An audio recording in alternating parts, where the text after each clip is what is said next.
C'était le dernier point de cette présentation. Alors j'ai duré combien de temps? Une heure et quelques. J'ai essayé de ne pas être trop long.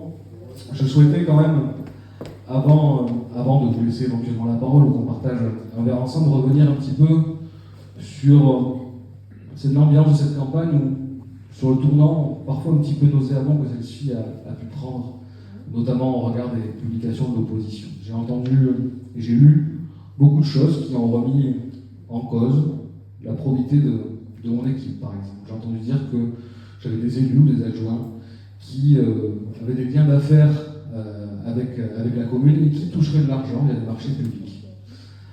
Je tiens à préciser d'une part que c'est faux. Remettre en cause l'honneur et la probité des élus sans avoir ne serait-ce qu'un avancement de preuve parce qu'il n'y en a pas, je pense que c'est bien bas. Je pense que la politique mérite mieux que ça. Je pense que notre commune mérite mieux que ça. En tout cas, je me réserve le droit de mon équipe de pouvoir intenter tout recours ou procès qui permettrait de mettre fin à ces allégations. Encore une fois, moi, si j'ai fait de la politique, si je me suis engagé alors à Seignos, parce que j'ai grandi à Seignos, c'est parce que j'avais envie de faire avancer des projets, faire avancer ma commune. J'ai jamais envisagé la politique comme un échange de colibés à longueur de campagne électorale pour finalement ne convaincre personne, ou peut-être seulement convaincre la communauté de ne pas venir, parce que finalement c'est si peu intéressant. Une campagne où on ne fait que s'insulter ou apporter des accusations fausses sur les uns ou sur les autres. C'est pas la manière dont je vois la politique. Je tenais à l'exprimer particulièrement aujourd'hui, puisqu'il s'agit aussi de la dernière réunion publique. J'ai lu également beaucoup de choses dans les derniers documents qui ont été publiés. J'ai lu par exemple, dans le dernier qui peut-être vous avez reçu dans vos boîtes aux lettres, vous n'avez pas encore, on a eu droit à la dernière boule puante de M. Camblan. C'est une tradition, je le sais parce que ça fait au moins la 4e élection que je suis en face de M. Camblan, alors pas toujours tête de liste. Je commence quand même à connaître ses méthodes. On a eu la dernière boule puante qui remet en cause ma capacité à gouverner, parce que finalement, je ne serais juste qu'un jeune qui a fait Sciences Po, qui travaille comme député, qui n'a aucune expérience du privé ou du public, et qui ne saurait pas gérer une équipe. Et malheureusement, c'est pour ça qu'on en serait là à Seignos. Je tiens quand même à préciser les choses et à remettre un petit peu les choses à l'endroit. Alors, on peut évidemment critiquer ma capacité de gestion ou de gouvernance. Après tout, ça fait partie du rôle d'un maire d'être critiqué, je peux l'entendre.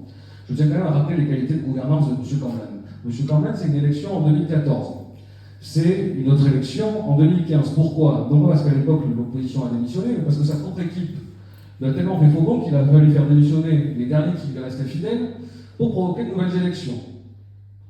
Je tiens à rappeler qu'aujourd'hui j'ai toujours une équipe qui est au conseil municipal, aujourd'hui. Et qu'encore une fois d'ailleurs en 2023, c'est Lionel Camblan qui démissionne.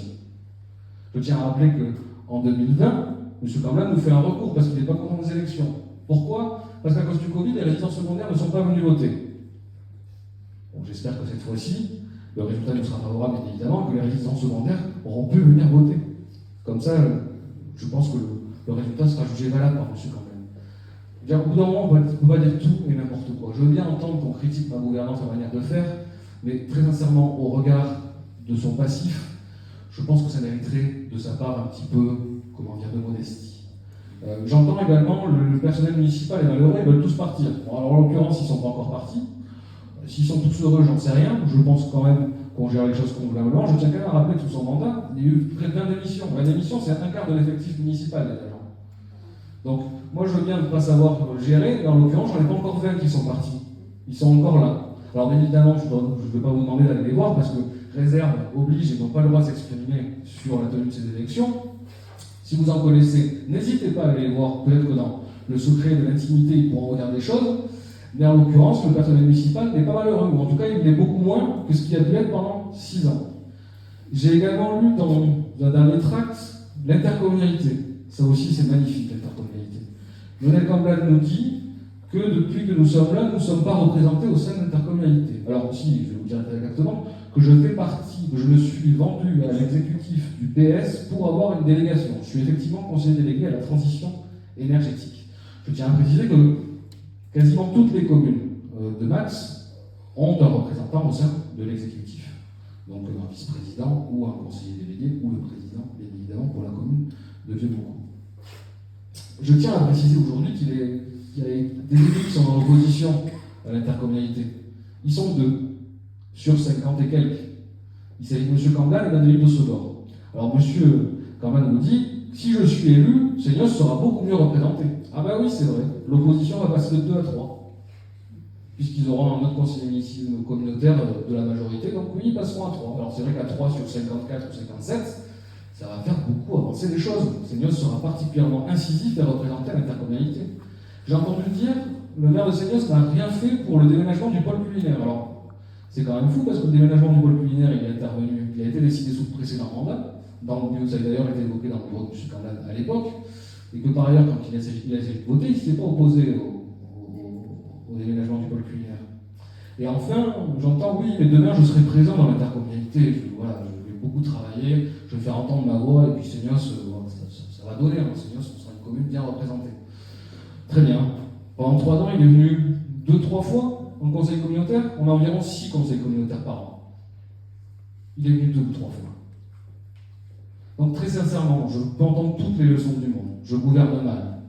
Je suis incompétent en matière d'intercommunalité. Enfin, en l'occurrence, pendant 3 ans, et j'ai même dire, même avant, quand le maire a été élu, c'est quand même beaucoup mieux représenté que lors du mandat précédent. Parce qu'au moins, désormais, on écoute Seignos. Et on avance, on a des projets au fond du lac, on a des projets sur la voirie. Max nous a également accompagnés sur le Penon, il va financer le projet Cœur de Penon. Tout ça, on l'a obtenu parce qu'on travaille. Il ne s'agit pas d'un exécutif socialiste de droite ou pas socialiste, parce que, si vous voulez, je pense que j'ai eu à peu près toutes les étiquettes politiques depuis 3 ans. J'ai été communiste, j'ai été socialiste, alors plutôt à gauche, je tiens à vous le dire quand même. On m'a jamais taxé de droite, mais j'ai été communiste, j'ai été socialiste, j'ai été rentier. J'ai été rentier qui se soucie peu des pauvres aussi. Bon, au bout d'un moment, il faut choisir. Sur le bulletin de M. Corben, vous verrez union la droite et du centre. Très bien. Si c'est son parti, je l'accepte. Et ma volonté par ailleurs, ça a été de discuter avec tout le monde. J'ai jamais été un sectaire. Je sais discuter avec des gens de gauche comme avec des gens de droite. Et par ailleurs, mon parti, et mon seul et unique parti, ça a toujours été Seignos et uniquement Seignos. Quand je suis à l'intercommunalité, je ne suis pas là pour représenter la République En Marche ou le Parti Socialiste. Je suis là pour représenter Seignos. Quand je mets en place une politique à Seignos en conseil municipal, je ne le fais pas pour faire plaisir au Parti Socialiste ou à l'UNP qui n'existe plus, les Républicains ou que sais-je encore. Je le fais pour Seignos. Je ne répète pas à longueur de tract que je suis de gauche, de droite, du centre, de l'extrême droite, de l'extrême gauche. Mon seul parti, c'est Seignos. Et ça l'a toujours été et ça le sera toujours. Je ne suis pas un animal de parti. Je n'ai pas été militant dans les jeunesses populaires ou les jeunesses socialistes ou que sais-je. Mon seul engagement et la manière dont je me suis construit, c'est bien mon engagement local. Je suis devenu conseiller municipal à 25 ans, dans l'opposition. Je suis devenu maire à 30 ans. Aujourd'hui, j'en ai 34. Mon seul engagement citoyen et politique, il n'a été qu'au service des Seignocaises et des Seignossais. Jamais au service de tel ou tel parti. Ça ne veut pas dire qu'il ne faut pas les partis en France. Il en faut, alors ils sont à peu près tous mal en point, malheureusement. Il faut des idées pour gouverner notre pays, il faut des partis pour les porter, c'est pas la question. Mais en l'occurrence, mon engagement et mon parcours n'a été et ne sera uniquement que pour Seignos, parce que c'est la ville où j'ai grandi, c'est la ville où je vis aujourd'hui, et c'est la ville où je vivrai demain, quel que soit le résultat des élections à venir. Donc qu'on arrête de me bassiner à longueur de tract sur ma prétendue appartenance à tel ou tel parti. Mon seul parti, c'est Seignos, et j'espère que le 26 novembre prochain, à savoir dimanche, vous saurez me soutenir dans cette démarche. Je vous remercie.